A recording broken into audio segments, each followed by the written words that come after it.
Hi, I'm Joey and I'm here for our weekly Flutterby. Today I'm going to be talking about this Clover yo-yo maker. If I can get it detached from this piece of, well, it doesn't matter. Everybody loves yo-yos. There are a lot of things you can do with them. You can put them on pillows, bags. I made this for our 4th of July display this year with these little yo-yos that I just sewed together. So let me show you how easy it is with this Clover yo-yo maker. You have two little pieces of plastic here. This is the backing, and then there's a little round circle in here. You just put the fabric over and snap the circle down and cut the fabric into a circle. I've already prepped this because it is a little time consuming, although very easy. And then you take a needle and thread and you sew in and out of these holes that are on the back of the yo-yo maker, catching the fabric on the front like this so that it folds the fabric in and the unfinished side is not sticking out on your yo-yo.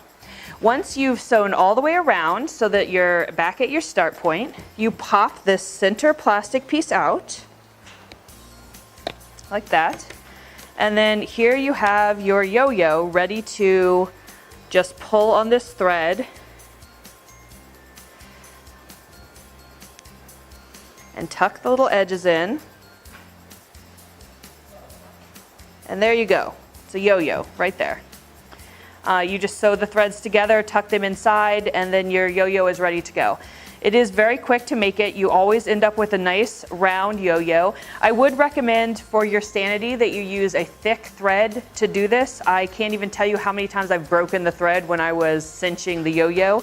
So just use like an upholstery thread and you should have no problem at all making yo-yos for your next application. We do have two sizes here at the store. This one is, I believe, 90 millimeters. It's a big one, and it ends up with a yo-yo that is this size. This is the size that I used for making this. We also have a smaller one. It's this size. Not sure how many millimeters it is off the top of my head, but this would be used for making very small yo-yos. On the cover, it has pictures of yo-yos on a little clutch, so that's a great way to use up some of your scrap fabric in this little yo-yo maker. Come on into Birdsong, we can show you how to use it, and you can get for yourself one of these yo-yo makers so that you can make quick and easy yo-yos for your next application.